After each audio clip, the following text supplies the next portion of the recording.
feeling where you're about to go live and broadcast to like thousands of people, but like you're missing something? Something's not quite right? Like every single time we host the WAN show? Yeah, okay. I guess that could be. Because there's always okay, something's probably wrong. No, we did a pre-show today. There's nothing wrong. Everything is fine. But how I'm do we not know? hormonal right now. We didn't test any of the scenes. That's okay. Most of them are the same. We didn't test your laptops.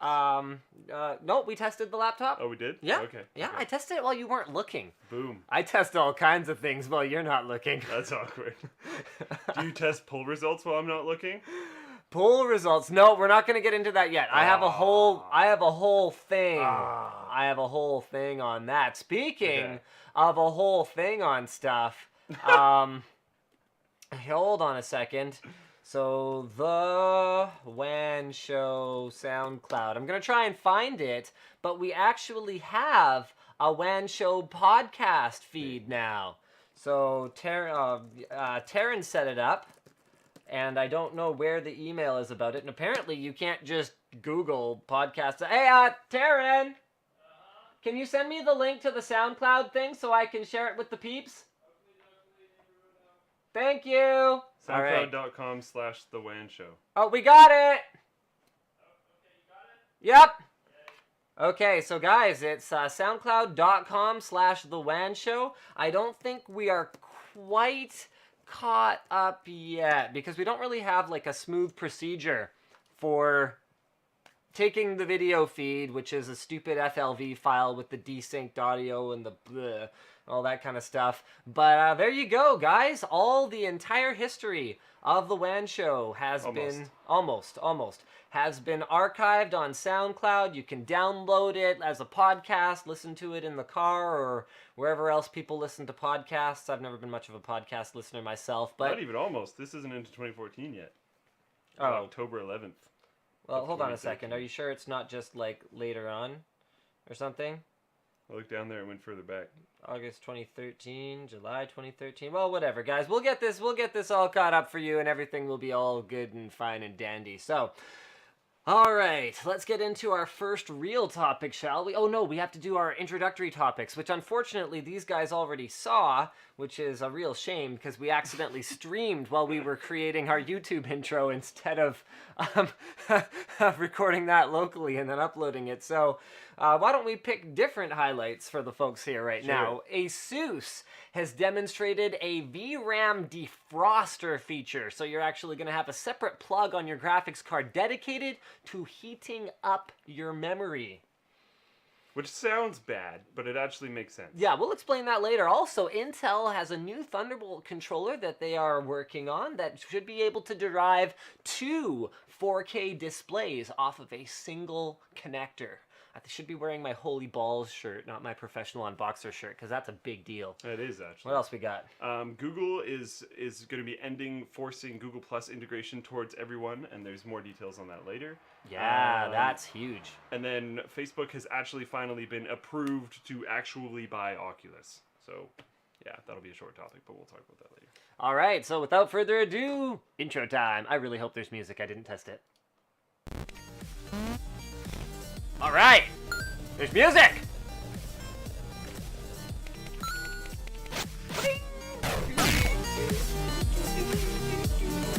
You know, I saw there was a poll about whether there would be music or whether I'd have to sing.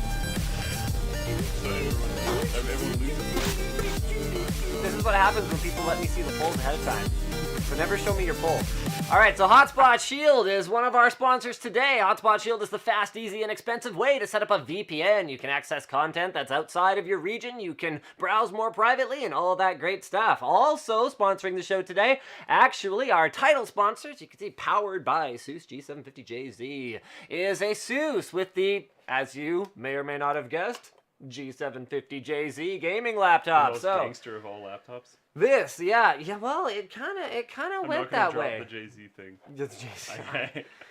You're gonna keep it. You know what's even funny is I conceded. I made your joke. I made your joke in the video thumbnail of the actual review of the laptop. I saw that. And I figured that would get you to stop making the joke. Nope. The joke isn't played out for you. The joke is just going to Nope. carry on until eternity. All right. Well, That's probably it. that's fine. That makes me very, very pleased. So thank you, ASUS and Hotspot Shield, for sponsoring the show today. Let's get things going. Get into our first topic here. What should we get started with? Why don't we start at the top? Let's start at the top and Boom. work our way to the bottom, if you know what I mean. I didn't need it, if you know what I mean.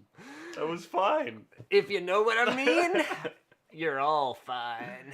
Oh, man. Hitting on the entire audience, one step at a time. So, okay, guys, we've got a fantastic topic here. This was posted by Cacao DJ, whatever it happens to be. What is that? Oh, I see What? it. No, it's okay.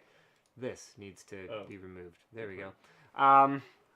So, this is an ASUS ROG article that... What are you doing? I'm modding certain people. Don't worry about it. Keep going. Oh, okay. You can mod people? I've heard of computer modding and car modding. Well, there's body mods, right? Body mods. Yeah, like tattoos and piercings. Do you have any? No. I guess I would have known. You All right. actually probably would have at this point. So there's an article on ASUS ROG that outlines why a graphics card could ever want a separate heater module for the memory. So this is called their Matrix Memory Defroster. And if you look at the page you're supporting, I don't care. I don't care.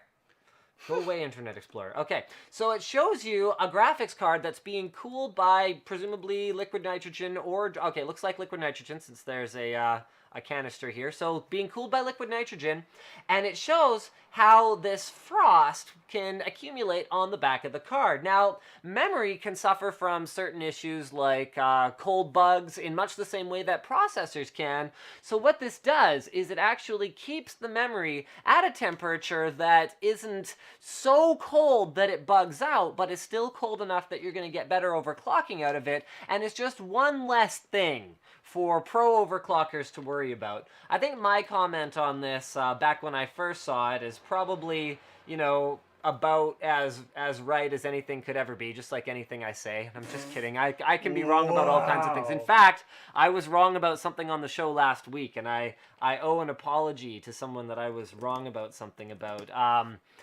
GPU versus CPU actual total thermal output. I was going based on temperature, not based on the actual thermal output. So GPUs, I've been informed, although we're probably going to just test it at some point, even though I believe them. I believe them. So GPUs just have lower thermal density, which means their temperatures are lower, even though the thermal output is actually quite high. So there you have it. I can be wrong about things, and I don't even remember what I'm talking about anymore. Right. So the comment I made at the time was, okay, so ASUS has developed a feature for their ROG class cards that is going to have probably thousands of people who know what it is and what it does and why it exists. It's going to have maybe hundreds of people who care, and then it's going to have maybe dozens of people who are actually going to use it. But you know what? If you know, it's easy to just throw up your hands and say, okay, it's impossible to innovate on graphics cards. It's hard to keep trying to find ways to push the envelope, and without, you know, guys like ASUS building in features like this, we wouldn't have things like built-in voltage checkpoints to actually monitor the voltage of your GPU, something that is a very cool diagnostic tool when you're overclocking. And like very usable even if you're not doing LN2 cooling. You can buy a multimeter for like $20 at Canadian Tire if you're Canadian. Or wherever you buy those things. American Tire. Walmart. Yes. Probably, yeah, that's probably. So you can buy a multimeter on the cheap, and then it can really help you diagnose whether that voltage slider is actually doing anything, whether your card overvolts or undervolts. So all this stuff's really great. So without these kinds of innovations that might seem useless one by one, we wouldn't have the great graphics cards that we have today. So kudos to ASUS for thinking outside the box on this one, and I guess that's all I pretty much have to say about that. What's our next topic? Because I'm trying to do a thing here. Sorry, I was also trying to do a thing. I will find the next topic, though. The next topic is Supreme Court decides on the future of TV featuring Aereo? Oh, or Arrow? this is cray. Is it Aereo or Arrow? Aereo, I would Aereo, guess. sure. Okay. All right, so this is actually probably the biggest topic of the day. So the way that Aereo works is by it all depends on how you word it. So original article here is from WashingtonPost.com, although there was another one that was actually quite helpful The when Guardian? when I was reading up on this. Yeah, from the Guardian, and there was another one I was reading and another one I was reading. I mean, the information about this is hard to find from an unbiased source because this is a topic that is extremely polarizing. So let's start with how Aereo works. What it does is it takes OTA TV signals. So these are just broadcast TV signals that anyone with, a duck, a hamster, a piece of toast, and most importantly, an antenna and a television, especially those last two. Yeah. And anyone with an antenna and a television can tune into these signals and watch TV. So all the TV that I had when I was a kid. Yes. So over-the-air television. What Aereo does is it takes over-the-air television, lets you subscribe, rent an antenna in their array of antennas, rent, because it's not subscription. They let you rent an antenna in their antenna array, rent cloud storage space, and then it allows you to tune in to OTA broadcasts through your internet connection and even use their rentable storage space as a PVR or DVR, whatever. Video recorder, with a P, with a D, I don't care. So, okay, so the issue here... It's hard to not say things that are worded as if they come off negatively or positively. Yeah. So the issue is that other broadcasters are alleging that Aereo is no different from cable and satellite firms that are required to pay fees to rebroadcast their shows. What Aereo is arguing is that a private broadcast, and this is like 40-year-old rulings that they're going back to here, that a private broadcast is not the same as a public broadcast, and because it's an individual user accessing content that they would have otherwise had if they just got an antenna and hooked up a DVR. Like, they're not doing anything they couldn't have otherwise done. So it's a private broadcast.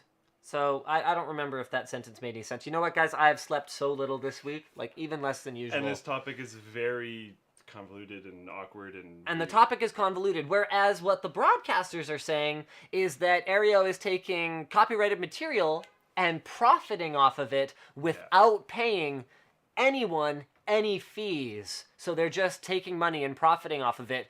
And then advocacy groups for the other side are saying, well, hold on just a minute, why should they be paying for it anyway? There's already commercials on it. So you guys, start firing back at the broadcasters. You guys are just trying to maintain your whole double-dipping business model and squash a potential competitor who really all they're doing is enabling consumers to use the technology or to use the content that is already there, use the technology they have to access content that is already there and already accessible to them. One thing that was missing from both this Washington Post article and the other one that we're referring to here was actually posted by a commenter on one of the other articles I was reading about this, who said, well, hold on a second, something people are kind of missing here is that Aereo only allows you to subscribe within your own catchment area. So you actually can't subscribe to Aereo in, New York if you're in Florida, for example. You have to subscribe to, and like anything, there are workarounds. Yeah. And actually, that's another big thing is that even on the dock? I think it is. That Hulu is shutting down VPN users? If Maybe it's not, not, just throw a note in there, it, and we'll make sure we talk about that later. But there are, of course, ways to circumvent it. But the way that it's supposed to work is just as a way for you to access the OTA content without subscribing to an expensive cable package that contains a lot of stuff that you likely don't care about. So I see both sides of this one. So that was the whole me struggling through the explanation of what's going on. I hope you guys kind of get it. Let me know if you don't. Post in the Twitch chat if what I said didn't make any sense. But I'll give sort of my 2 cents on both sides of this. On the one hand, if you're creating premium content and someone is profiting off of the distribution of it, they are effectively undercutting the distribution partners who are paying you, and I can understand why you're going after someone who's pursuing that model. One of the justices that's, I don't think they're actually going to be involved in the case, but one of the U.S. justices that has commented on the situation said that looking through Aereo's business model, it seems to be structured entirely to circumvent the existing laws, and that the essence of what they're doing is just flat outright wrong. And I'm paraphrasing a little bit here because I can't find the quote right now, but I don't necessarily, I see it from Aereo's side as well. Because what they're doing is just allowing people to use 21st century technology that they have. And I mean, quite frankly, you're already going to be helping out your local cable provider by paying for an internet subscription anyway. So they're using technology that we have to just do something that already exists and do it a little bit better. One interesting thing that someone has brought up is that you can rig this up yourself. Yes. And that's the whole defense here for Aereo, is that this is something you can do yourself. Yeah. It's just that they're making it accessible and they're charging people a convenience fee. Yeah. Now, if what they were doing was they were tuning into OTA and then they were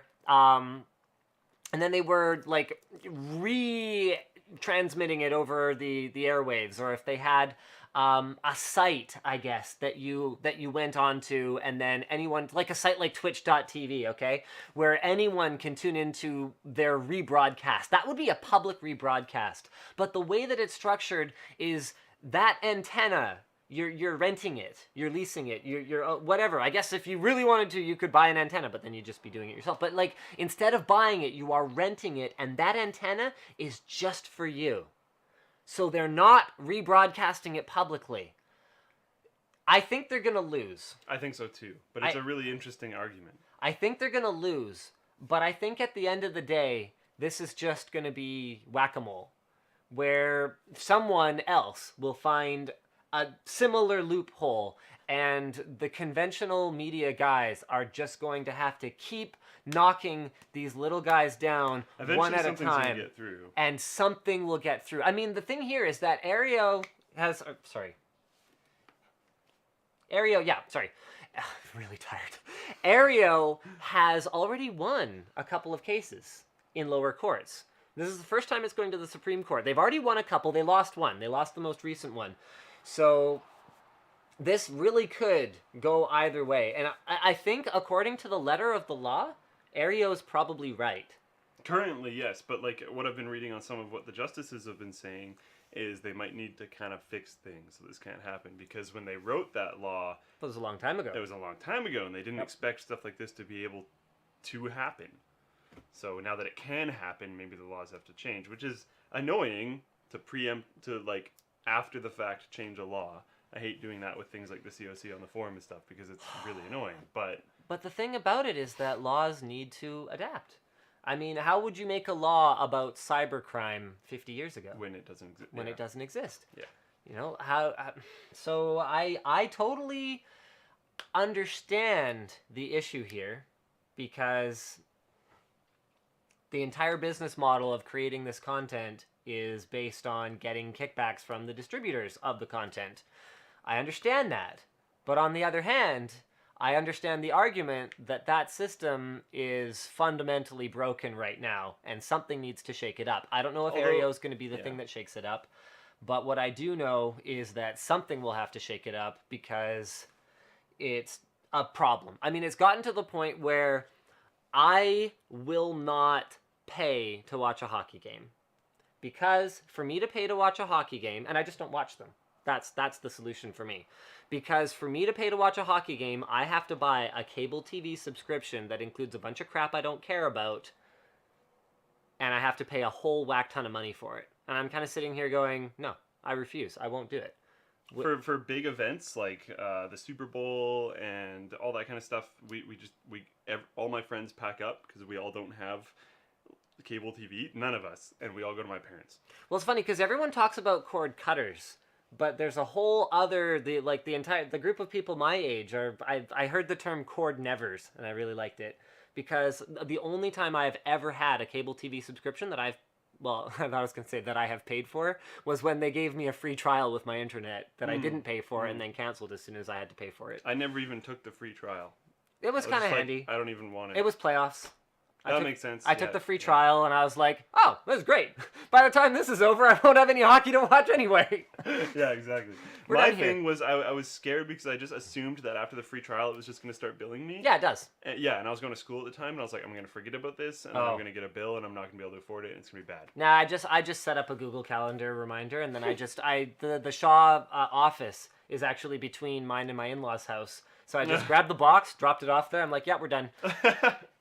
Like, do you still want your internet? Yeah. Yeah, I'm good with the internet. Thanks for the trial, though. So, I mean, for me, the fundamental problem here is that the providers, the cable providers in particular, can't decide how they want this to work.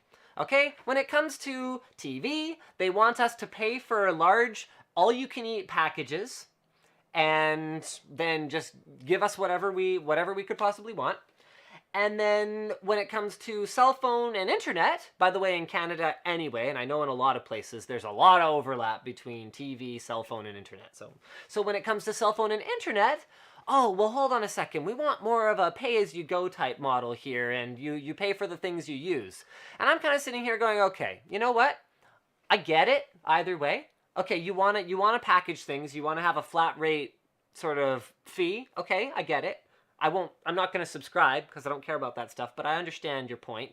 Okay, you want me to pay per usage because there's a certain amount of congestion on a network or whatever else. You want to minimize that. I get that, but you got to make up your mind. You can't be like, oh, well, when it suits us, you can pay as you go, and when it doesn't suit us, then we want you to take the whole thing. You got to give me options here because that does not fly for me. Because I would have no problem paying for TV if I could say, okay, I want Sportsnet, TSN, and, like, I don't know, Cartoon Network. That's like it. I remember when my parents were actually somewhat interested in getting a cable connection way back in the day, and we went through the show catalog, and I was like, I want that one, and maybe that one, and then I'm done. Yep. So I don't care about like any of that. And my dad, my brother, and I had overlaps on all of those, and then that was about it. Right. And you guys never did end up getting one, did you? I think we had one while my grandpa was here, and then I think it was gone. Right. Very shortly after. And then that's about it. All right. So why don't we talk about your back door here? Oh wow, it's not my back door. Well, it's a back door. It's many people's back doors. All right. Because that makes it better. So, a security researcher has found that there was a backdoor in DSL routers. That was found a little while ago, I think like a month ago or something. And then there was a patch. You should talk about what the backdoor does. So the backdoor allows you to. I was getting into that after the Talking patch about the birds and then and the the bees. cover up, and then I was going to tell them what that was. Go for So it. essentially, there was then a patch which fixed the problem. The same guy then found that the patch was just kind of a cover-up and it can be removed very easily. So what it does is allows you administrative access to the router. So all administrative controls you can control. So GG router. You can flash lights, you can see packets, you can do all that kind of stuff. It's pretty aggressive. The way that the secret is removed is just literally by sending a knock. That knock, though, is in an Ethernet packet, so like a raw data Ethernet packet, so it can only be sent from inside the network or from an ISP. So this scares people because of NSA's level stuff.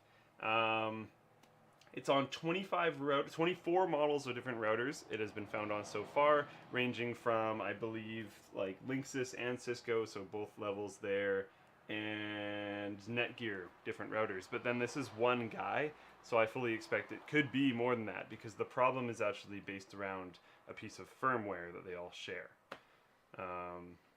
Yeah, it gives them root shell access for people that knows what that really means. So this is kind of scary just because everything in this form is scary right now, because of like what the NSA was doing. What were they up to last week? Right, Heartbleed.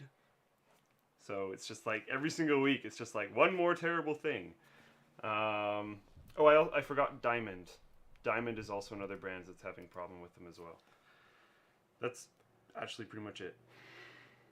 So there you go, guys. We don't have a solution for you or anything. No, because it has to be fixed unless someone's going to make their own firmware. But I don't even know if these routers are susceptible to that. It's not going to be fixed because they obviously don't want to if they just made a cover up. So yeah, I guess we'll see where this goes. But all we can really do is just pay attention and hope that it goes away, and check to see if your router is on that list. So you know if you have to change something. Does it sound bad? Or You're a little quiet. Oh, okay. People are asking for you to be louder. Oh, the mic's in the shot now. If Genius. you, it's the source was from Ars Technica. So if you want to see those routers and other stuff, go to the Ars Technica article. Easter egg DSL router patch merely hides backdoor instead of closing it. You'll find that article, and then you can find other stuff out. See if your router is a problem or not. Absolutely fantastic. So, speaking of things that are absolutely fantastic, assumptions about the OnePlus One. Very few people have actually had their hands on this incredibly confusingly named phone. I mean, what the heck? So the company is OnePlus, and then the phone is called the One. And it absolutely baffles me. As much as I hate to see needless lawsuits between companies, like it drives me crazy. It baffles me that they can get away with this. Is HTC's the One, or is just One? It's right? just One. It's the HTC One. Can we stop naming things One? Like they named their entire even company One Plus. Yeah. So like, anyway. So specs have been revealed. Can we nickname it the Two? No, because I already call my HTC One M8 the 2. But this is 1+1. Breathing intensifies. You're freaking me out here. I don't know what to do. Anyway, so it's going to arrive in mid-May. Right now, you actually can't pre-order it in the same way that you could pre-order a normal phone, and they're doing a weird invite-based system, but the full specs are out there. It uses a Qualcomm Snapdragon 801. It's got 4 Crate 400 cores. They're clocked at 2.5 gigahertz, making it the fastest phone on the market. It uses an Adreno 330 GPU. It's got a 1920 by 1080 screen. It's a 5.5-inch screen, so this is quite a large phone. Yep. Like coming in on phablet territory there. It's got 401 pixels per inch in terms of its pixel density. It's got a 5 megapixel front camera with a 13 megapixel rear camera. It's available in 16 gig or 64 gig configurations. They've all got 3 gigs of RAM, and it's $299 for the 16 gig and a mere $349 for a 64 gig phone. Very cool. Yeah. That's a big deal because I've been upset about this for a long time.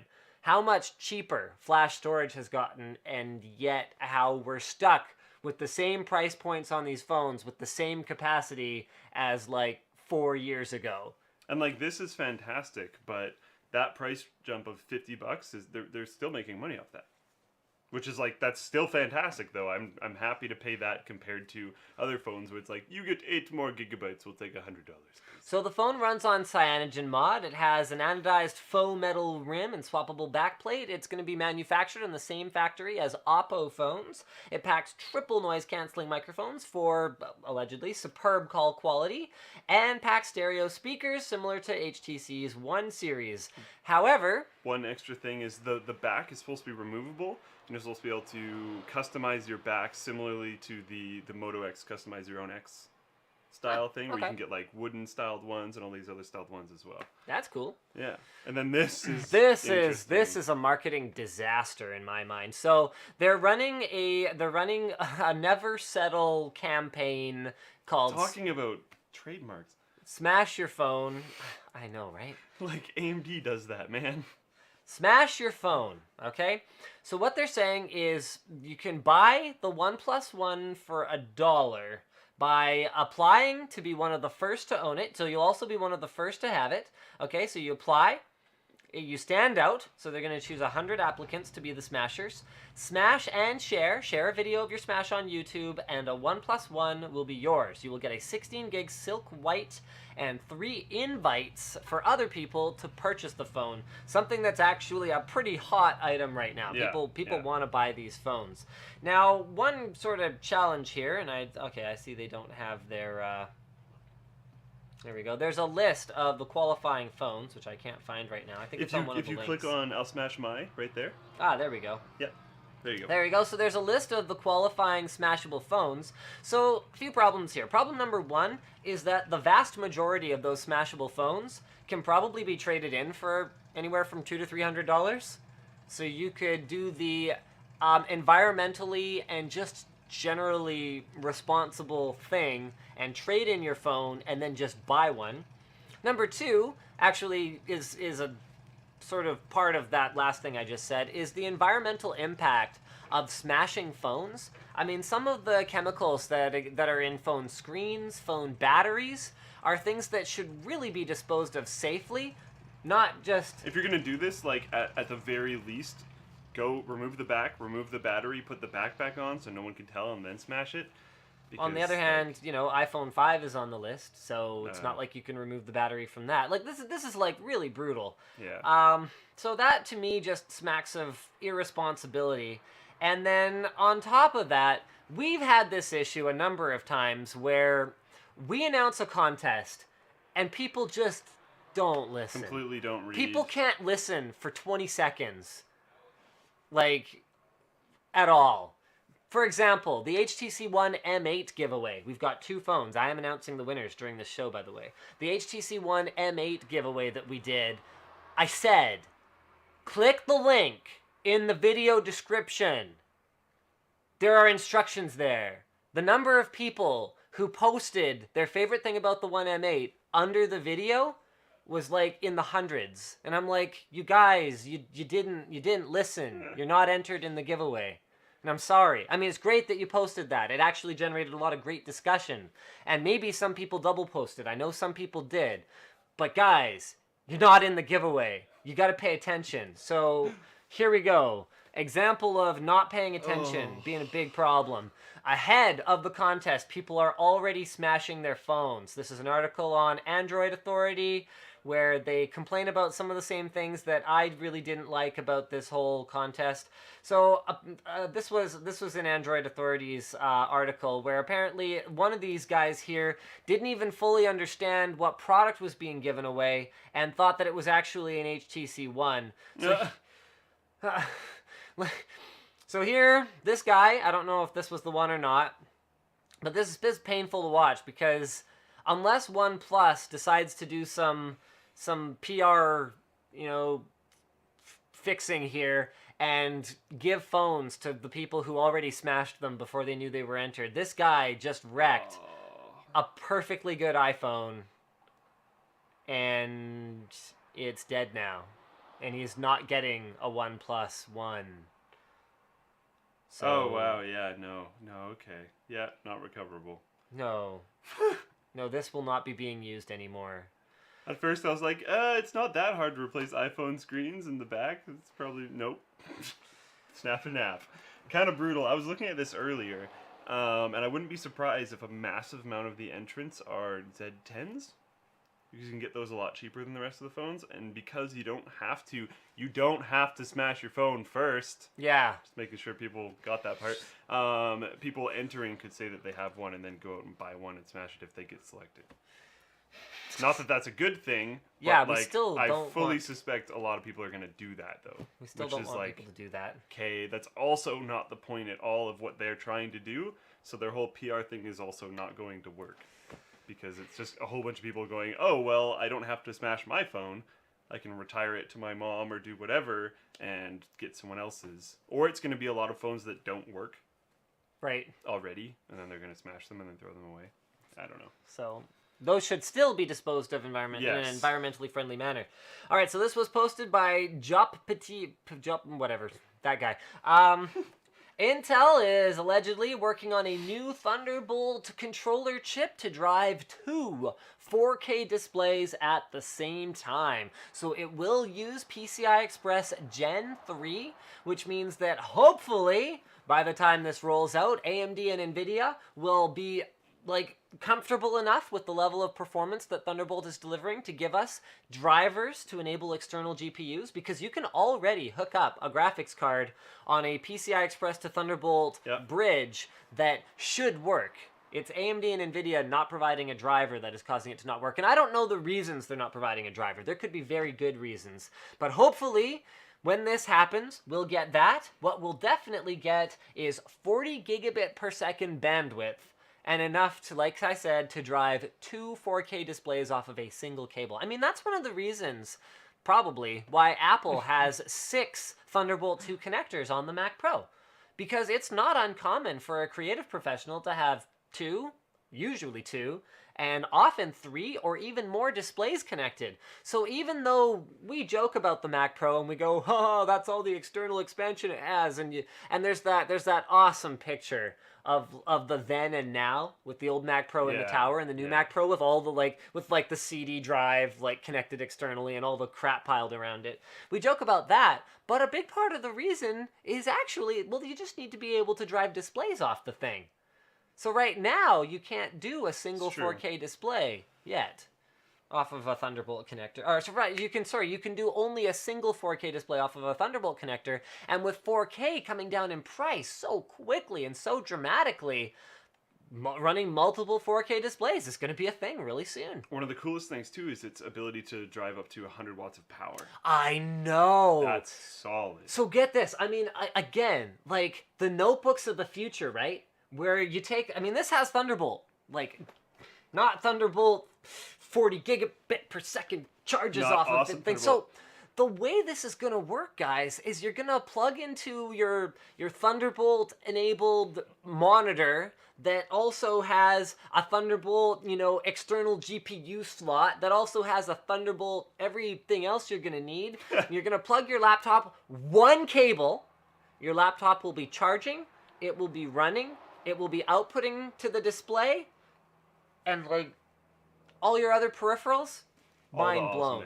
They need to start calling these things really cool names, like Thunderbolt's Alpine Ridge. Pretty cool. Out the chip. I actually had a call with someone from Intel today, and I found out how Intel does their codenames. Really? Yeah.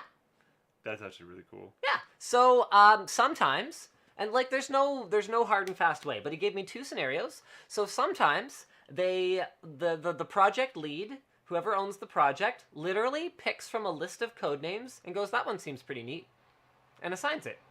Do you know how Devil's Canyon was done? No. There's a group within Intel that puts on, I believe it's LANFest is the events that they work on. And the way that the whole LANFest project works, I had no idea, and this is really cool, is that Intel employees who are passionate about gaming donate their time. Really? And then Intel pays, but not the employees, they pay to a charity of the choice of the employees donating their time to the project. So Intel is ultimately still paying for all the LANFest stuff, but it's the employees who are truly passionate about it driving it, and then Intel is turning that into a charitable donation. So I thought that was really... Anyway. That is really cool. So the way that Devil's Canyon, the alleged, rumored, upcoming Intel CPU refresh, was named was by polling those guys. That's kind of cool. So they gave them a bunch of options. They were like, what do you think is the coolest one for an enthusiast grade product? And they're like, overwhelmingly, Devil's Canyon. Devil's Canyon. And I was like, oh, that's cool. cool. That sounds badass. Yeah. So that's cool. I think that's fantastic. It's like Alpine Ridge, which sounds like a body wash. Or maybe a sports refresher energy drink. Yeah, it could be a drink. It could be like ski goggles.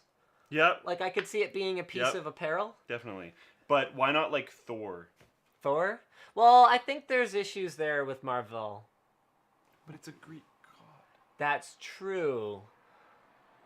You shouldn't be able to... You're probably not wrong, but that's stupid that you're probably not wrong. Yeah. I don't like that.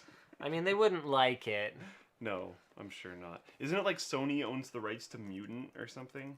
Oh, I don't remember what it is. There's some super common word, and it's part of the reason why Spider-Man can't be that. Whatever. So one issue here is that the powered Thunderbolt 3, I guess, whatever we're going to call it, the 40 gigabit per second Thunderbolt connector, would actually have to be a different connector, unfortunately. Yeah.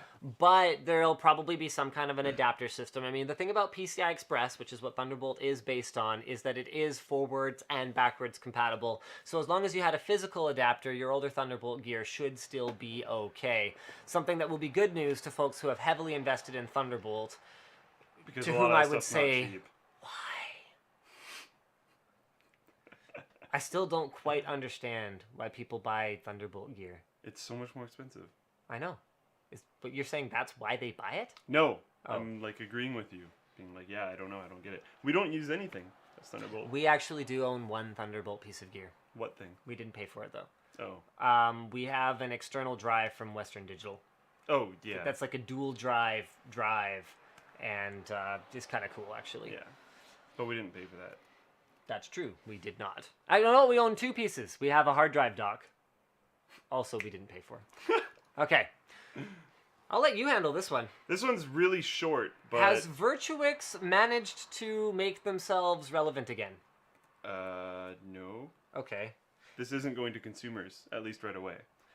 So that's why it's like, what? Anyways, there's a modification kit thing for the Virtuix Omni. Right now it's one package. Hopefully later it'll be a kit that consumers can buy, but right now it's to upgrade existing Omnis. Yes, but it's right now it's just for it's a design project with with Rice University in Texas. It's R&D for possibly military training applications. It's not a consumer level thing, but I fully expect people to scream for it, so it'll probably become a consumer level thing at some time. They said they may offer it, but they're not dedicated to anything right now, and like Linus said, it's going to be an upgrade kit to the existing Omni. So if you already bought one, you don't have to worry about buying an entirely new kit, which is going to cost way more money. You just buy an upgrade kit, which could possibly be even more, looking at the size of the thing, which we have only the one picture of, so you can show that. Oops, sorry. Just poked the crap out of your screen, sorry. So you can see it actually looks a lot more like the ghetto Omnis that people have been making, having the 4-post system with the supports coming in. So the idea with this is that it can go up and down with you, but then still provide support.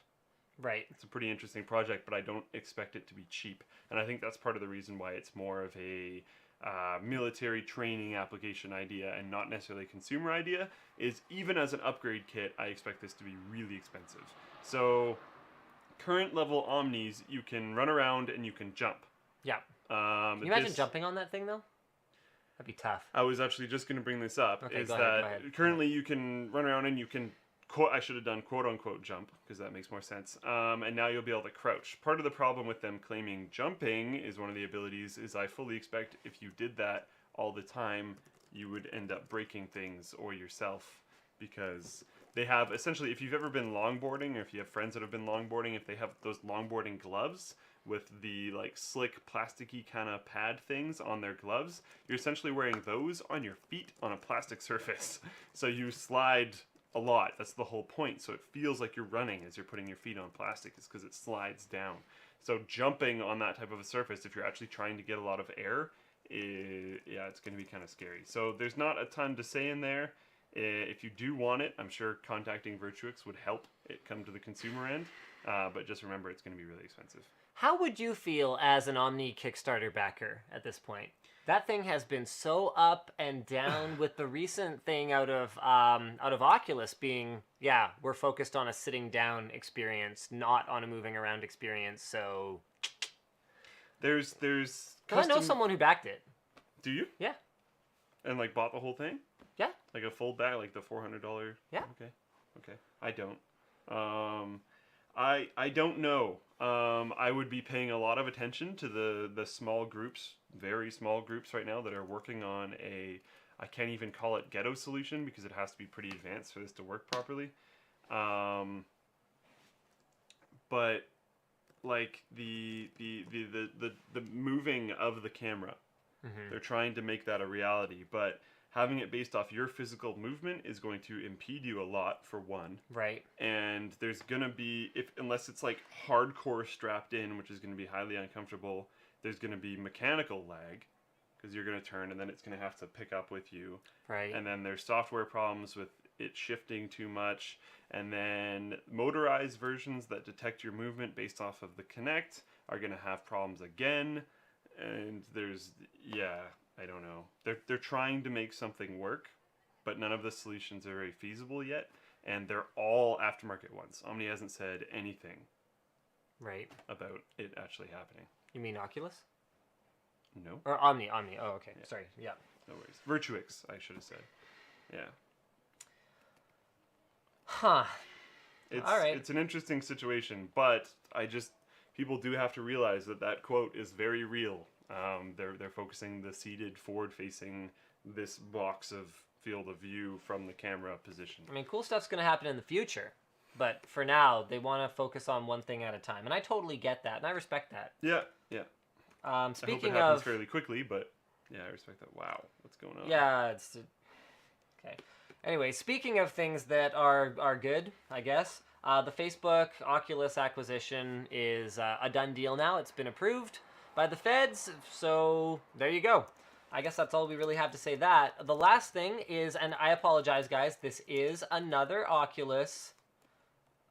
This is another Oculus story, but it's one that leads into a very interesting conversation. Facebook sees movies as the next big thing for Oculus Rift. So this is an article from Tech Radar, and I would like for us to have a bit of a conversation here. We haven't primed this one at all, other than just to have sort of notes on it, which I just closed, so now I've got nothing. But you know what? Here, why don't you do the facts, and then we'll have the discussion. This one? Yeah. So, what do you mean by facts? I mean the things in there. Okay, so according to Corey, I can't say your last name, Yeah, don't worry Facebook's about the VP names. of mobile engineering, virtual reality is destined to go well beyond gaming, and movies seem to be the obvious next conquest. People have been talking about going to IMAX, essentially, and wearing an Oculus, and how that experience could be with the awesome audio and everything else that there is in an IMAX. Another quote by the same, I can't pronounce your last name, I'm very sorry, Facebook's VP of Mobile Engineering. I am completely excited about the intersection of Hollywood and virtual reality. I think we're going to see the next, I think what we're going to see, I've mixed one word there, over the next coming year is going to be truly spectacular. So essentially there's just a lot of, interesting. One of the problems is going to be, you're not going to be able to shoot content that's actually properly designed for a Rift by using the same kind of camera setup that we use, and what a lot of much better camera setup, but what a lot of movies would use, which is like a prime camera and maybe one or two other shots, and then that's it. You're gonna need an insane amount of cameras because you're gonna have to be able to capture everything, and part of your problem is gonna be like people and stuff, which would normally be behind the scenes. Well, if someone goes like this, what's gonna happen? It's, yeah. So in my mind, the only way for a VR film to work properly would be an autonomous array of relatively inexpensive omnidirectional cameras.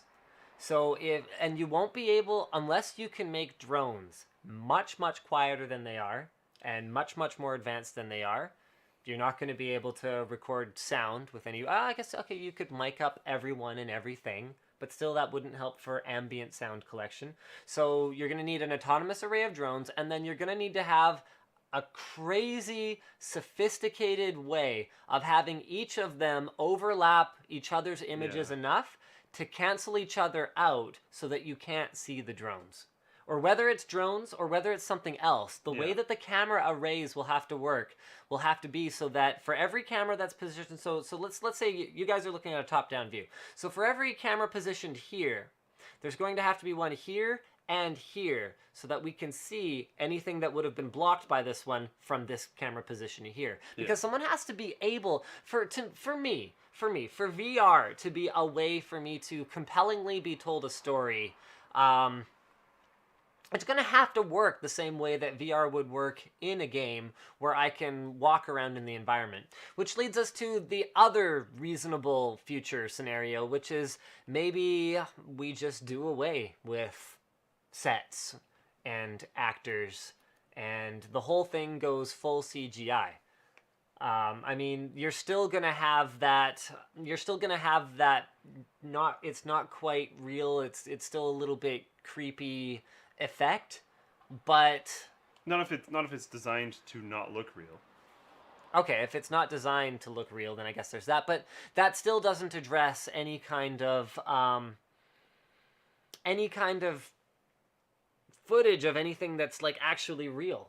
Like I don't know. I don't know if I'm explaining this properly. I think this could be the first technological thing that happens that really makes me feel old, because I get the feeling much like anyone who, kind of looked at MP3s or still looks at MP3s today and goes, well, the radio was good enough when I was a kid, so the radio's good enough now. And you know what? The radio is still great. But I think for me, this is not going to be a compelling way to watch a movie for an hour and a half. I don't think it will be now. One of the problems you see when you come out with a new medium, like let's look at video games. When video games first started being a really big deal, what a lot of people started trying to do was, and now I'm not saying Pong, I'm saying stuff beyond that. They tried making movies that were interactive. Like, do you remember that? People were trying to merge movies and video games, and they tried to make these like stupid playable on your DVD player video games because they were like movies and games. Yeah. The second you try to merge things like this, there's gonna be the people that kind of half-ass it at the beginning, and it's not gonna work very well. What people are gonna have to actually do is create an experience focused around the idea that it's a movie for virtual reality. And it's going to have to be filmed completely differently. It's going to have to be written completely differently. All the sets are going to have to be made completely differently. Everything is going to have to be totally different. I think it's going to be a long time till we get there. Even if we start trying now, I think everything's going to be kind of crap at the beginning. I mean, there's a lot of different ways VR could work for a movie. I mean, like, I guess you wouldn't even need to be VR in order for, like, as camera technology changes, if you could watch the movie flat, or if you could watch the movie from the perspective of any one character that you pick, like if you could cycle through or whatever else. Like, there's a lot of different things that can happen here. I just don't know which ones of them will be enjoyable. That's something that's interested me as well, is if you can be like, I am the lead character, or I am the supporting role, and you want to see it from their angle. I want to be Sauron. Yeah, like something like that. But then what's your movie going to be? Yeah. That's another part of the problem when I brought in sets and scripts and all that kind of stuff, because he's not actually in that much of the movie. So how do you make that a movie? Right. Will there be much more filming? And then part of the problem is you're bringing in way more angles and you're bringing in way more possibilities, so that is going to raise costs by a lot.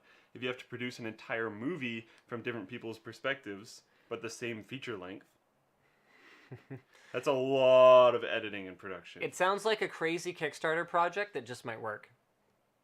Yeah. That's what it sounds like to me. It sounds like someone's going to try. Someone will try. Oh, definitely. Like, this will happen. Yeah. And I fully expect, I think it's, all I'm trying to say is I think there's going to be growing pains. I don't think it's not going to grow. I don't think it's not going to happen. I'm pretty sure Facebook has made it extremely clear that they want this to happen. Yeah, I don't know. It's going to be interesting. I have a feeling I'm going to be a geezer about it, though, because it just doesn't sound that appealing to me. Gaming, VR, yeah, heads up, or like definitely 2 thumbs up. Augmented reality, VR, oh yeah, I'm so into that. Yeah, for sure. I'm actually more excited about that than sitting down in VR. Me too, but I don't see that as being very good for a while. Oh, it's going to be a long time. But yeah. That's the holy grail to me. That's why I'm focusing on VR. I mean, that goes all the way back to our virtual, like, flying RC things at each other. Yeah, like, the football field worth of... Yeah. That goes all the way back to that. It's like, that is exciting. That's the kind of thing that I would spend all my money on. Have you seen the digital trips thing from Watch Dogs? No. When you go around, I'm gonna... This is stuff that's been already released, so if you're waiting for Watch Dogs, maybe plug your ears, but this is not... I don't think they're trying to hide this. This isn't really a spoiler alert or anything like that. But digital trips. You can walk around and people on the street will just try and sell you, like, digital trips. And you will... It like, changes how the game plays. And, like, one of them, I can't remember what it's actually called, but you turn into this giant spider tank. Right. So you're a tank, but it has, like, spider legs and stuff. Sure. And you just run around and jump around the city and just blow crap up. And you have like a cannon, and it's just ridiculous. But it's a digital trip, and I don't remember exactly if there's like side effects or crazy things that can happen or anything like that. I haven't looked way too far into it, but like that kind of stuff would be really cool. Like altering that, like alternate reality with the football field and stuff. If you take that idea, or you're just like sitting on the bleachers and it's a normal day, but then all of a sudden there's spider tanks and helicopters and stuff, and you're fighting your buddy and like. Yeah. It's going to be awesome. That would be really cool. All right, so That's it for virtual reality stuff for today. Don't worry, guys. Yep. Amazon has secured a deal to provide HBO premium content to Amazon Prime I members. told you that title was weird. You will be able to access HBO shows, not all of them. HBO is going to be sticking to like a multi-year delay between when they release content and then when stuff's available sort of elsewhere. But what's amazing about this whole thing is this is HBO's first move towards any kind of purely digital distribution network. So HBO content has already been available as on demand, but this is the first time you're going to be able to stream it in an unlimited fashion using just your Amazon Prime membership. Now, Amazon did recently increase the price of Amazon Prime, but as you can already see, it looks like that was for good reason, and they're looking to add more value to that increased subscription in order to continue to justify it for people. So the first question in my mind was, oh, are they going to have Game of Thrones on it? No Game of Thrones. So it's going to have Sopranos, The Wire, Deadwood, Rome, 6 Feet Under, so all seasons of some of the older stuff. It's going to have select seasons of newer stuff like True Blood. It's going to have some original movies like Too Big to Fail and You Don't Know Jack, and some documentaries, some comedy specials from Ellen DeGeneres, and so folks like that. It's going to have some of the miniseries like Band of Brothers, and there you go as an Amazon Prime member. So if you have a Kindle TV or whatever that Fire TV. Thank you. If you have a Fire TV, then I'm really off today. That's cool. Then you're going to be able to stream these to yourself, and I think that's great, but just plain not enough. Yeah, HBO needs to figure it out. In my opinion, they need to start, because what was it, like Game of Thrones was the most downloaded thing through torrents ever? Didn't they win that twice or something? I think so. And like, come on, guys. Maybe figure it out at some point in time. Get a website. I'll pay a subscription. I don't even have a cable connection, but I'd love to watch your shows. I honestly haven't. I think I've watched like almost the first season of Game of Thrones because I watched it at my parents' house. Like, I'd love to see it going through the books, but I'm kind of holding out because HBO's gotta revolutionize it in some form at some point in time. They have to. Like, come on, guys. Everyone's moving off the TV. Maybe they'll get antennaed at some point. And what was their name? Aereo? Maybe Aereo will figure out some way. Oh, that would be tough. That would be tough. I'm pretty sure they'd lose that fight. What's up next? Well, I wanted that to lead into, here we go. Right here. Oh, is that the article? Yeah. Awesome. I couldn't see that I can't see that for some reason. Where is that? Oh, it's way down at the bottom. There we go. Okay. So here we go. So again, it's not good enough, and the situation is terrible. So this is from Slashdot. Actually, there was I had a better article on it before, but whatever. The point is, Hulu apparently worried that too many non-US residents are using cheap VPN services to watch its US programming, have started blocking IP address ranges belonging to known VPN services. Hulu didn't announce the ban, but users of affected VPNs are getting this message. Based on your IP address, we noticed you are trying to access Hulu through an anonymous proxy tool. Hulu is not currently available outside the US. If you're in the US, you'll need to disable your anonymizer to access videos on Hulu. So There's the a better problem... link in there now. Sorry? There's the link I meant to put in there now. That's okay. So the problem here is that it denies access to Hulu from people who are in the US just because they want to use a VPN to have a slightly more anonymous internet browsing experience, which is okay. Like, that's fine. The other issue here is that this, again, so HBO, it's not good enough to kind of go like, oh, yeah, well, like, some of our old stinky content that is still good, but quite frankly, if you were that interested in watching The Sopranos, you've probably already seen it. Yeah. Like some of our old stuff is like, yeah, it's okay. We need legitimate ways to access premium content in a timely manner. Blocking things And holding on to things is not going to last forever. And I wish we would just hurry up and get over it. I can't even remember what it was, but I tried to watch a video last night or the night before on some website, and it was like, you can't watch this because you're in Canada. And I was like, oh, geez. And then as I'm going to close the site, it has a pop-up, which is like, can you answer our survey about using our website? And I was like, yes, I hate everything. I was like, this is so stupid. I can't use your website. It's a pretty big problem.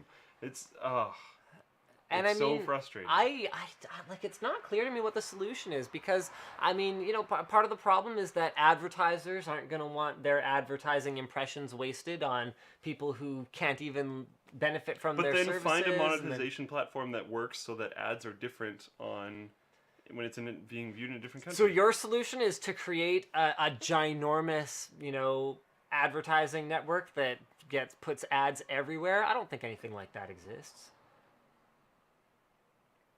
At first, I thought you were serious. So I was like, what? It's one of those things where, to me, if the issue is advertising and licensing, then figure it out. But what the real issue is protecting the providers, the existing relationships with providers that are geo-specific. And geo-specific just has to go. It was stupid back when certain game consoles worked in certain regions. It's still like that. I know. And it's stupid now. The whole thing is stupid. DVD region locks are stupid. Everything is stupid. You create the content, you get it in front of the eyeballs, you collect the advertising revenue. If the model needs to change, the model needs to change. Yeah. So it's just frustrating. And like I'm honest, I could have VPN'd to watch that video. I could have figured it out, but I was just like, no. Speaking of which. Speaking of VPNs, I actually haven't... the way that it's funny. The way that I did my Hulu Plus integration not that long ago on a Linus Tech Tips video was by using Hotspot Shield, our other sponsor, to let me access it so I could watch the videos. And I haven't actually tried again since this news came out like hours ago to find out if Hotspot Shield is one of the ones affected. But anyway, when it comes to Netflix anyway, or, you know, at least other video streaming services that aren't specifically blocking VPNs, I can say with certainty that Hotspot Shield is the fast, easy way to access content that is locked out of your region. So Hotspot Shield anonymizes you and also provides you with an IP that is based in a completely different location. So they have UK-based ones, they have US-based ones. So if you want to go on ComedyCentral.com, for example, you can watch whatever videos you want, just boom, make sure, and you enable Hotspot Shield. You can actually turn it on and off.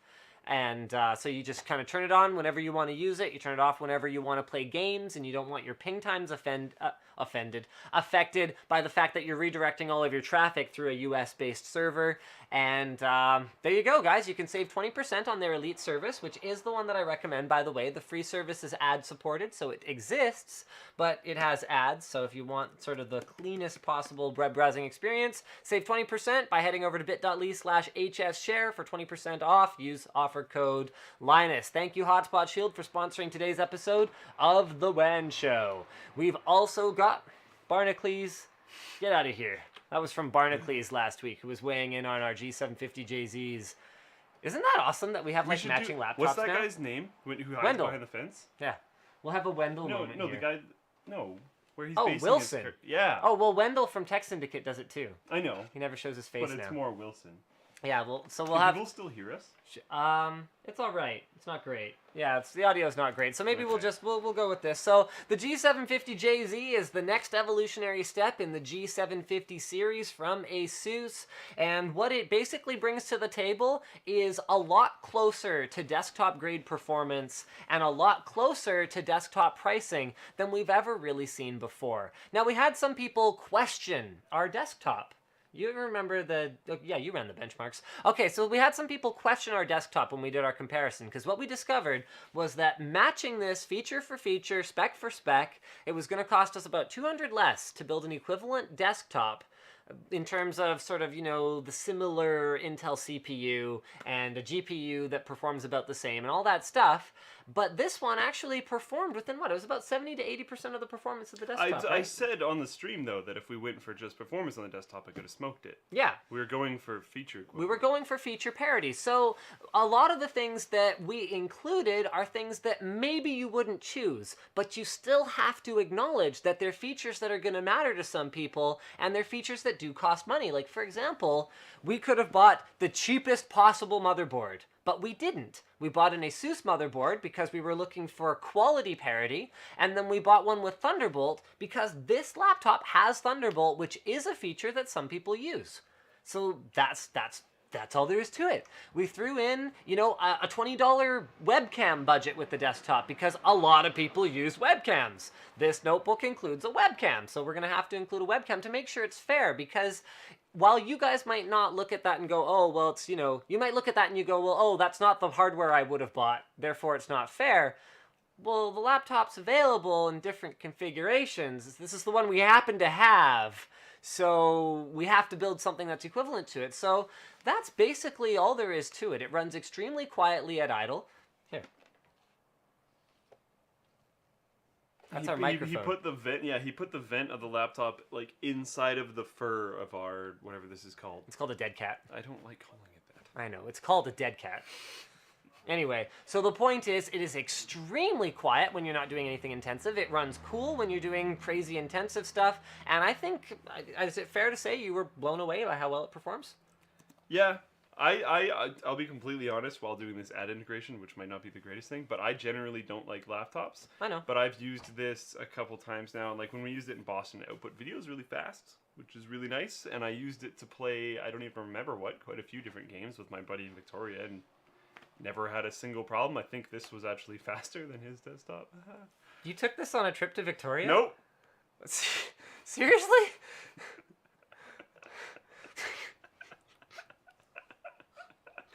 It's company property, man. You gotta at least tell me. I was talking about my laptop.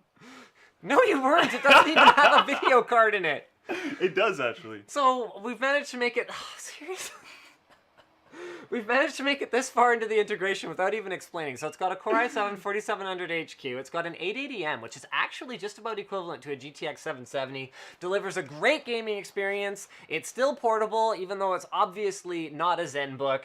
And there you go, guys. The Asus G750JZ, sponsor of today's episode. I can't even believe you sometimes. Jay-Z would have just owned his own to bring it to Victoria. Yes, Jay-Z, the rapper, would have... You know what's the worst part is I'm gonna have to listen to this joke for another 5 weeks.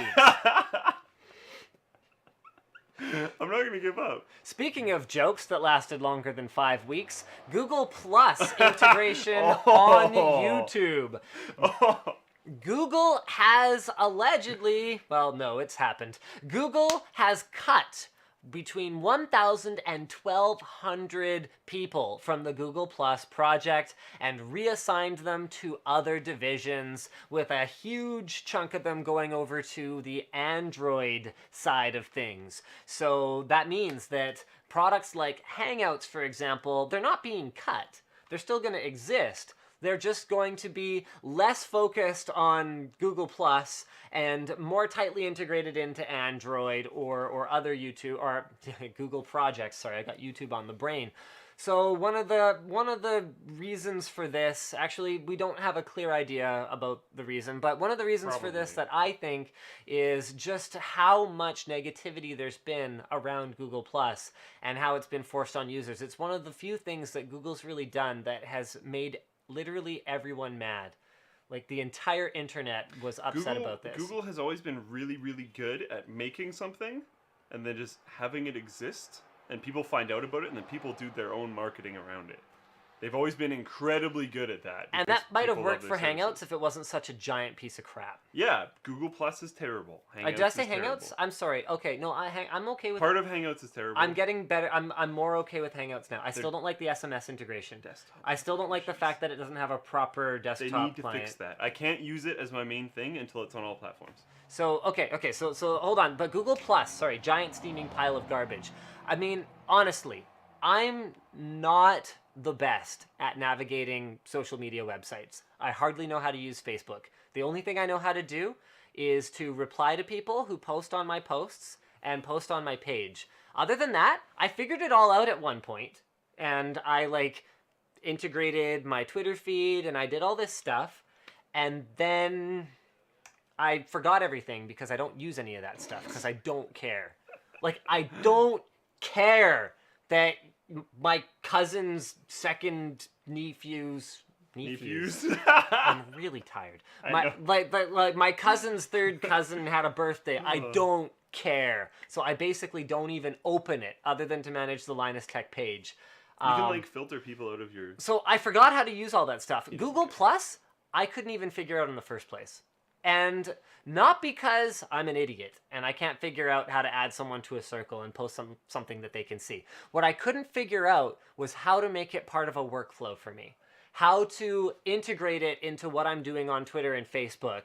How to manage it so that it is correctly tied to some of my YouTube channels, but not my other ones, and so that I can have people administering it. And these are the logistical problems that I had with Google+. The fact that it was a little bit confusing in the first place because nothing's really labeled. So yeah, I imagine once you're a Google Plus genius, it's pretty quick to navigate, but nothing's really correctly labeled in the first place. And second, because of Google's history of permanently tying or untying accounts to each other and being fundamentally broken from then on, I was afraid to experiment. And so unless I created an entire new batch of YouTube channels, an entire new Google Plus, and like trial and errored it, it just wasn't going to work. And that's the problem.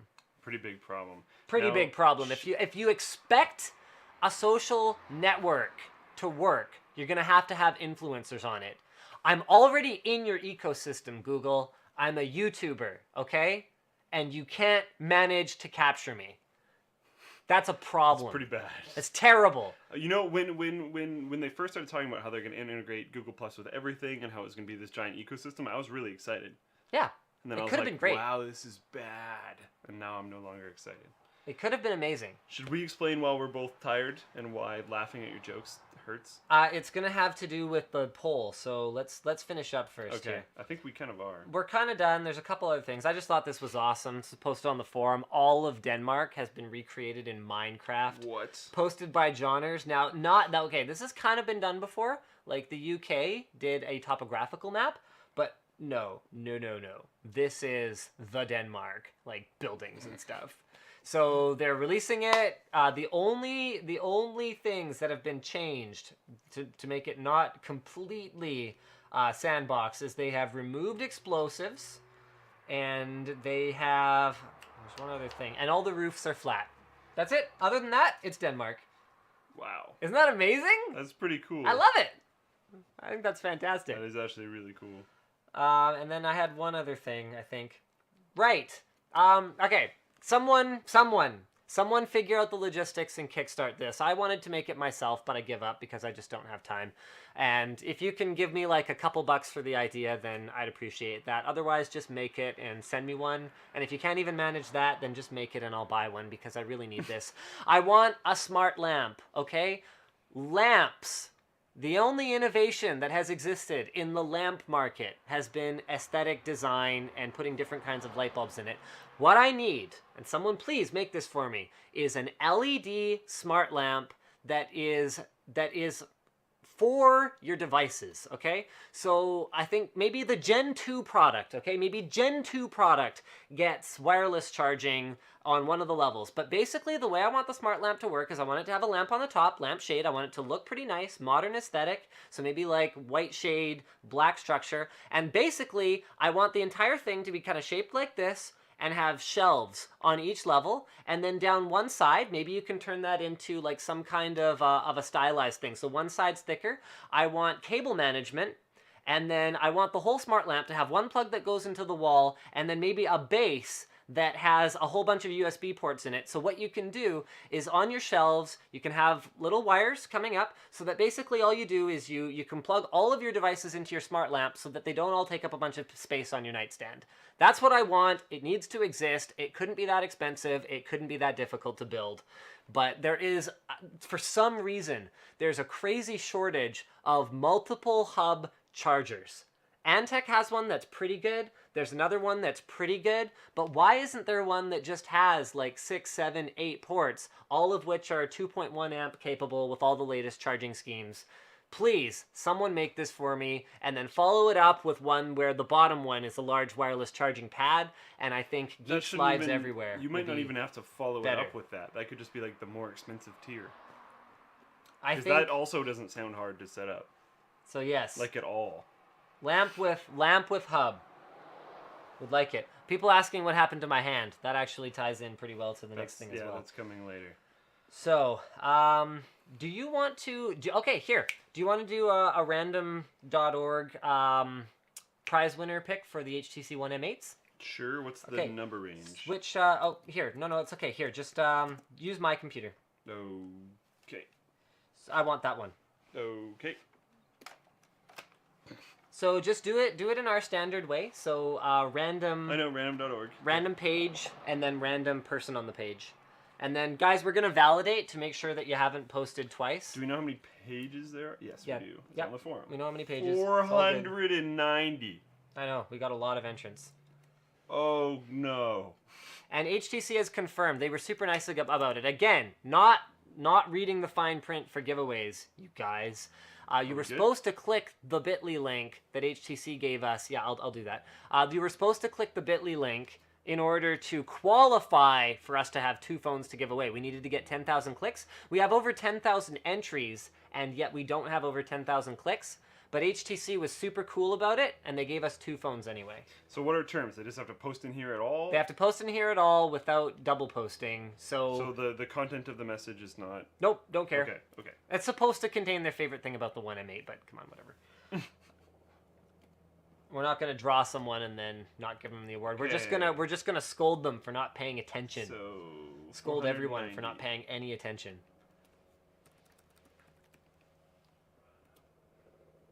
$210. Of course. 210 of what? It's page 210. Oh, okay, cool. So yeah, we're picking those winners, guys. Stay tuned. Picking them winners.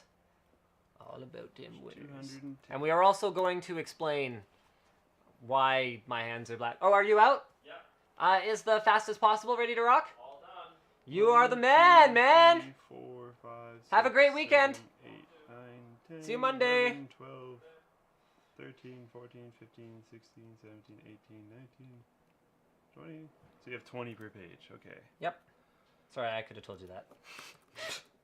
But I was not listening to you. Because I don't care. Number 11. Gotta find him now. 1, 2, 3, 4, 5, 6, 7, 8, 9, 10, 11. George Hart. The best thing is the build quality. No replacement for metal. Nice. Yeah, metal. Yeah. There we go now. I put up these 2. I'm like, nope, that's hang loose. Gotta fix that one. Okay, so do I just message him? I don't think there's... whatever. I'll message him him later. Yeah, it's all good. I'm going to copy the name down, though. You don't think there's what? I don't remember. Sure. Okay, Yep. so are we going into the thing now? No, you gotta pick one more. Another one? Yeah, pick another winner. We got 2 phones, man. Okay, 420 it was for pages? 490, I think. 490? Yep. 490. Right. The result is... 129? Can they even see that? Oh, I don't know. I can zoom in on it. No, it's okay. Probably doesn't matter. They trust us. What was it? 129? 129. Yep. Checking. Oh, yeah, they can see it. Never mind. It's all good. So page 129. Here we go, guys. HTC One M8 winner. Just in case people are confused, I'm URL editing to get to the page. All right. Screw clicking next that many times. 20 per page. Here we go. Second phone winner.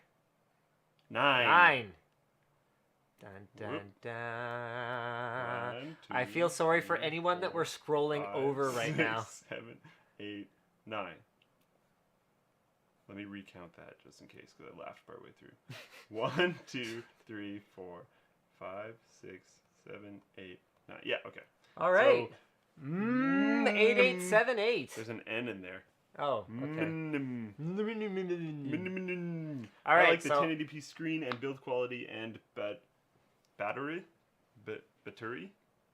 Battery, yeah. Battery and cameras and speakers, Battery. and I like the video about it. So he likes everything apparently. A battery is kind of like a whorehouse where you have to take care of yourself. Oh no, that's horrible. Wow. Or a place where you you get stuff to feed fish. Yeah, there we go. That's it. Oh, these stupid high bitrate clips. These aren't going to play over wireless. Oh, that's super unfortunate. Okay, hold on a second. Okay, well Okay. I'm gonna find a clip for you guys that here. Okay, you know what? Why don't you do like Drag that one over. a Twitter blitz or something? I have another topic I can talk Do you? about. Okay, yeah. Do a topic. Alright, is this gonna work? Whoa. Yeah, Not it should be now. fine. So, where is it? Let me get to this. BitTorrent is suggesting that Netflix should move to peer-to-peer networks because of all the crap that's been going around right now over people charging Netflix, like ISPs charging Netflix and ISPs charging other people for premium bandwidth lanes and all the net neutrality issues that are happening right now. That may still be resolved at some point, but for now Yep. are not. But for now, or not. So they're suggesting that, like I just said, Netflix goes to a peer-to-peer network. The reason why we hadn't covered this topic yet is because I have no notes about it at all. But it's been proved that this could work because of stuff like Popcorn Time. Imagine you had Popcorn Time, but on the scale of Netflix, I don't think the bandwidth issues would even have be a problem because Popcorn Time seemed fast enough. I never even ended up trying it, but from people that I know that tried it, no one had any problems watching videos in high quality. So this would totally work, and it actually does totally make sense. It does pose a problem though, as that would be like super easy as you're storing the file on your computer. Right. And I don't think right now with Netflix, even if you view it through a website, it's just streaming. You're not actually saving a temp file or anything, right? Yeah, no. So, is this working fine now? Yeah, this is working. Actually, the solution was just to plug in wired. By the way, don't gunk up the yeah, stressed I've on already that. been. Okay, here we go. So, couple of things. So number one, actually, before we hold on, before we get too far into this, first up is guys, we need your help because we have shoot, The link is in the doc. Yeah, which browser are you using? Firefox. Okay, right, that figures. Okay, link is in the doc. Okay, so guys, we are posting this in the where is it? Oh. I hate that. How sometimes it has the drive favicon and sometimes it has a little document one. It's ridiculous. Yep. Okay. So there is a problem on the internet right R1 now is the result. on Twitter where the problem is that here, I'm just going to post this, guys. We need y'all I posted that as Luke in the Twitch chat. We need everyone to get on the Twitch chat. Click that link. We were actually losing this straw poll earlier today for which tech YouTuber would be the last one standing in a winner-takes-all, free-for-all fight. And first of all, this is a problem because my team, as of May 1st, will contain 6 people, so we would obviously win. Number 2, our team has this massive hulk of a warrior specimen, so we would obviously win.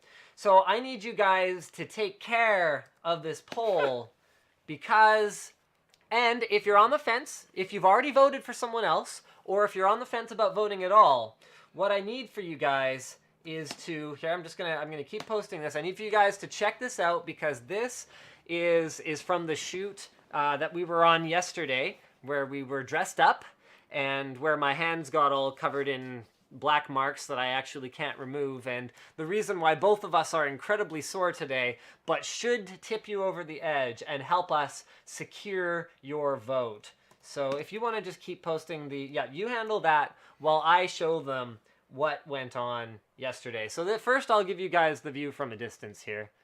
All right, so did you watch this one already? I haven't watched this one. I don't know. It's pretty good. I don't know how great it is. So this is all. Is this just preamble? Set up, yeah. Okay, so preamble. Here we go. It starts soon. Okay.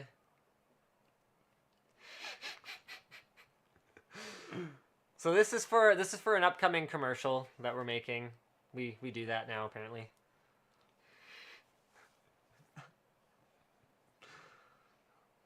I don't know if there's audio. I don't want there to be audio. Hold on. I don't think there's audio. Is this clip 426? I don't know. Okay. I don't think so.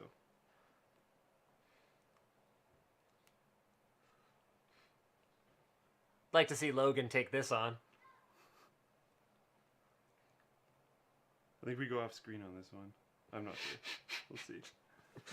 Why are they sore today?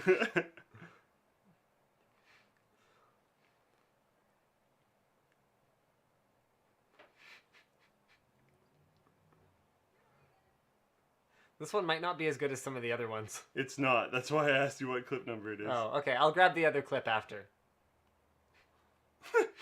You appear on the other side of his head. Yeah, that might not be the best clip. It's not. That was like the first one we did, wasn't Oh, okay, okay. Hold on. It gets a lot better. Okay, let me find a better clip. Hold on. I'll be back. Anyway, guys, go vote. Post a link. Vote for the Knights. Sorry, which one is it? I think it's 426. Try that one. 426? I Okay. can't verify the exact number right now. And guys, let me tell you, when this kind of stuff happens over and over and over again, Yeah, we did it many, many times. it becomes pretty challenging. That one was missing some of the best stuff. I know. This one has a flying double kick and like... Hold on. Don't spoil it. I think this is the good one. I'm not sure. Trust me, guys, this was real tiring.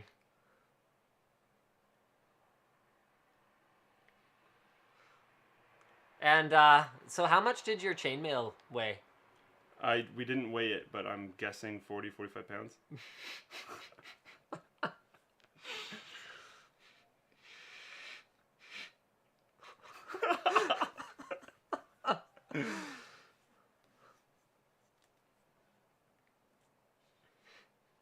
Oh, this is the one where I lost my helmet. Yeah.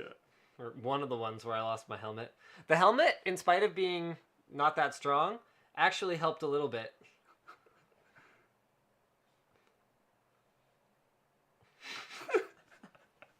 Yeah, there you go.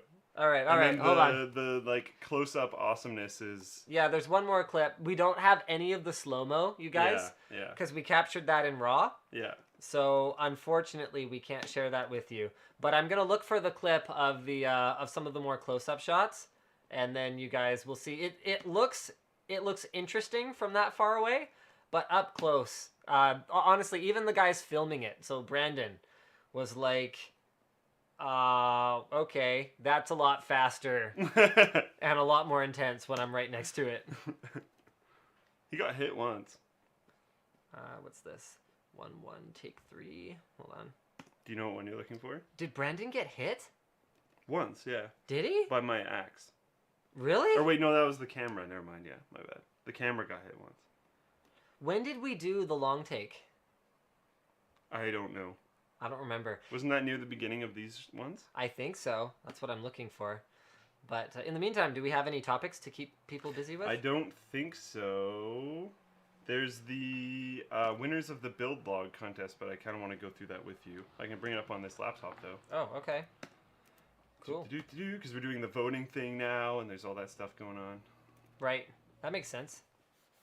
No, I keep forgetting it's this laptop. I'll be careful. Okay, so build logs. I was going to do this after, so just give me a sec, guys. I will be ready, though. I hate the way that this camera adjusts. It's terrible. If you guys are wondering why it's taking him so long, it's... You dancing. Hey, Knights danced. Okay, I think this is the one, right? It might be. How long is it? It's pretty long. Very possibly. Yep. Okay. Okay, so here you go, guys. Sneak preview. So here we are up close. These costumes, they were cool until it like rained and we'd been wearing them for 6 hours. So we were essentially wearing towels and then under chain and scale and then plate on top. What's up? Twitch chat? I'm just curious. It's gonna take a while for him to catch up. Did I already do my goofy little dance? I think so.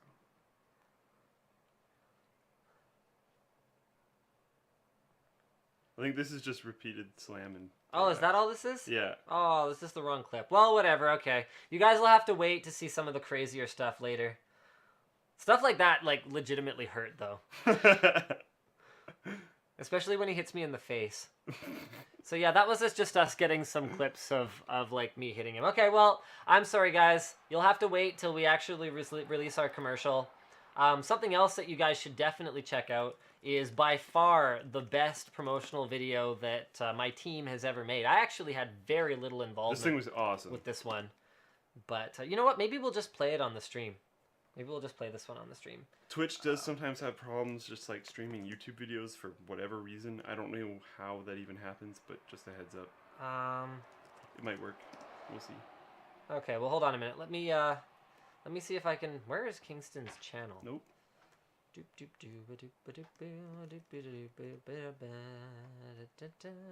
So this is actually posted on Kingston's YouTube channel.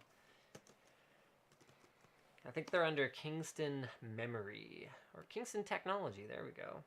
All right, you guys check this out. Let's check this out. Wait, where is it? Oh, that's weird. They posted it on Twitter, but I don't actually see it here. Bizarre. That is weird because it has way more views than like anything that's on there as well. Yeah. Okay. Well, I'll tweet it out later. Here, okay. Anyway, you on that laptop need to go to the forum and then to the build log voting thread. So nope, but you're not stream screening. Okay, you need to change accounts. I need to what? Log out of mine. Oh well, here, just switch. Sure.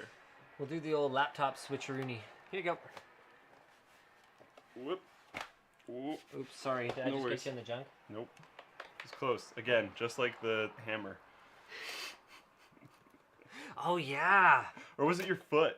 No, it was my foot. Oh, okay. Yep, junk foot.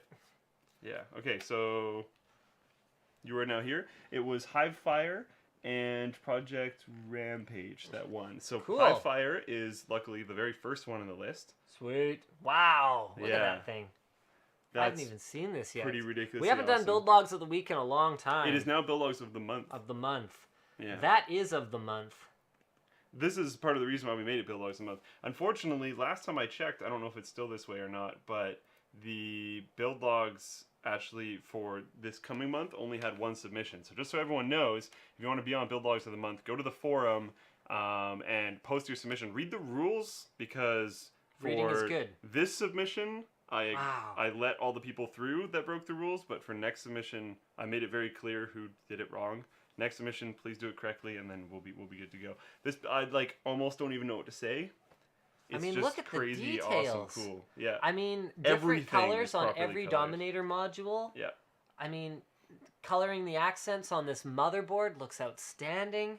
An insane amount of time went into this. I mean, it's funny because stuff doesn't match, but it almost looks better that way. Yep. Like we've got clear tubing, braided tubing, we've got like a black and red and gray color scheme here with black, yellow, red, orange here, and like, oh, it's just utter chaos. It actually plays into the whole Hivefire idea because the fire's not going to look identical all over the place. That's fantastic. It's really cool. All right, so we're this wasn't a scrolling winner, down a little bit. but we might as These well are scroll all through crazy submissions. good. Yeah, for sure.